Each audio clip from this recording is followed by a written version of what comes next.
Welcome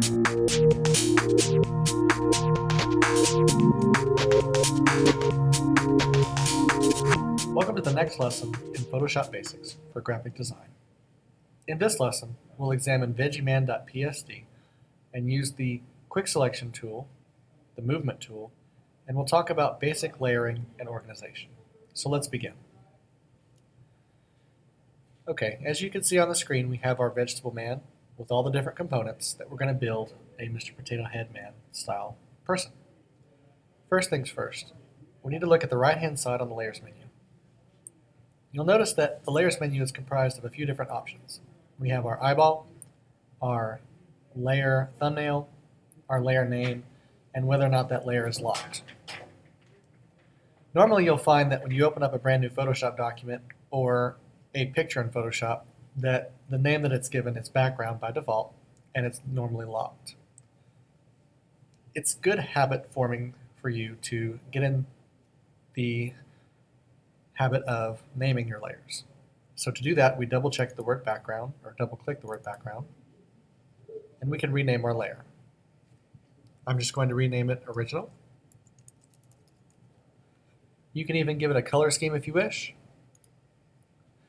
If you're working on a project that has multiple layers, like a couple dozen, it's good to do color coding and even folders. But for the purposes of this lesson, I'm just going to give it an orange. We don't need to mess with the mode or opacity at all either. Okay, you'll notice that the lock screen is gone, the name is there, and our color yellow is ready to go. Let's get going on our Veggie Man. The tool we're going to use is over here. It is keyboard shortcut W. It is the Quick Selection tool. You need to get into the habit of learning the keyboard shortcuts for the tools that you will be using. It will save you both time and effort in the future. When I hit W and I go to my Quick Select tool, you'll notice that the cursor has a target reticule in the middle, a little plus. The way Photoshop works with the Quick Selection tool is that whenever you click on an object or an area, it samples the color. Photoshop will sample the color a few degrees and a few hues lighter, and a few degrees and a few hues darker.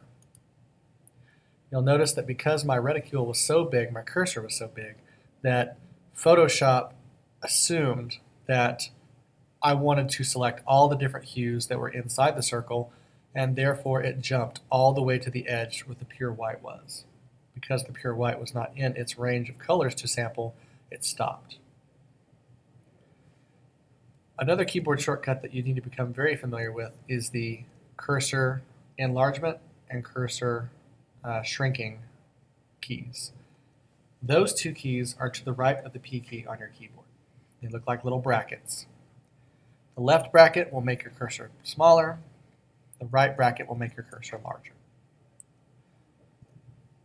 To get rid of any marching ant selection that you have with your Quick Selection tool, it is Command D, as in dog. Command D on the keyboard.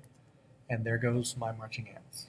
That is a very important keyboard shortcut to know because I guarantee as you move forward with your Photoshop career, you will mess up a little bit and you will need to deselect some areas. So Command D gets rid of all your marching ants. Let's go over here and select the mushroom to use as a hat. Now again, I don't need my cursor to be this big, so I'm going to shrink it. And I can either click once, and you can see Photoshop jump to the edge and sampled all these colors, and I might even make my cursor a little bit smaller. Or I can click and hold. And as you can see, as I click and hold, it's jumping around, and if I move a little bit too far, Photoshop's again going to assume that I want everything, and it will jump. You'll notice again we missed this part right here.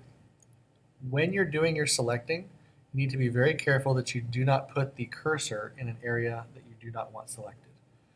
What I mean by that is I don't want any of this yellow selected, but if I put a little bit of my cursor outside of it, it's going to select part of it. The way we can fix this is at the very top. You'll notice that your cursor has the plus on it, but if I go up here to the top, there's also a minus. So I can subtract from my selection, and you'll notice that the cursor changes to be a minus. I can now take away selections. Again, being very careful along the edge. I want all of the mushroom, so I don't want to put the cursor on top of it, and you can see that even though I didn't put it on top, it jumped. So I have to come back up and grab my plus, and just be very careful as I click on the edge here. And there we go. Now it's time to move the mushroom over. If I were to simply grab my move tool, which is at the very top of your toolbar, keyboard shortcut V for victory. If I were to simply just grab it, you see the little scissors there, I would literally cut it out like it was a piece of paper. And it leaves a huge gash here, and that's not what we want. So I'm going to Command Z backwards. What you need to do is you need to copy and paste. That way, when you copy and paste the object, not only will it go on its own layer, but it will not harm the original. So there's two ways you can copy paste. You can edit, copy, edit, paste, or you could learn the keyboard shortcut Command C, Command V. They're right next to each other. So Command C, Command V. When I paste, you notice that the marching ants are now gone, and we have a brand new layer, layer 1. The only thing on that layer is the mushroom. So I grab my move tool. You'll notice it's no longer the scissors. It's a little north, south, east, west. I can now move that object over here. The number one question that I will get from students in graphic design is, there's something wrong, I can't select what's going on. And my answer will always be, my own question for you, what layer are you on? What I mean by that is, we've moved our mushroom over. It's perfect. Now, let's say you want to go onto the bow tie pasta and move it over. Well, most students will go back to their quick selection. They'll try to select it, and as you can see, nothing's really happening. It's not really conforming to the shape. Well, the reason it's not conforming to the shape is because we are still on layer 1. There is nothing on layer 1 except for the mushroom. So you are selecting blank space, and that's why nothing is happening. What you need to do is make sure that after every movement, you go back to your original layer and start over. Let's run through the process one more time. First step, quick select. Make sure you're on the right layer. Select your object.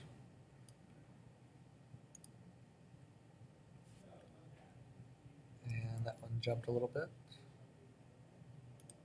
There we go.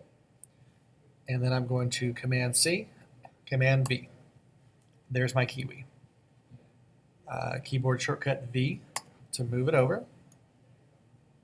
I can use it as an eyeball. And if I want to go on to the next one, I just have to click my original layer and start over. However, if I want that kiwi to be a different size, I can do Command T, as in Trauber or Time or Turkey. And you'll notice this box pops up. I can either spin my kiwi, I can mirror my kiwi, I can shrink my kiwi. I can do anything I want to it. If you hold Shift down, it constrains the proportions of the kiwi if you blow it up or shrink it down. So once you're done with that, if you just hit Enter, you're done. If you want to make a copy of this layer because you want the same kiwi twice, you can simply right-click where it says Layer 2 and go to Duplicate Layer. It'll give you a duplicate layer here, and all you have to do is use your Move tool to move it over. Again, your 3 steps are, first step is always to make sure you're on the right layer. Then you select, copy, paste, move. Layer, select, copy, paste, move. If you have any questions, please ask. What I need you to do is just make sure that you have used every single part, every single vegetable on the left to build a Veggie Man face, and turn it in when you're done. We'll see you in the next lesson.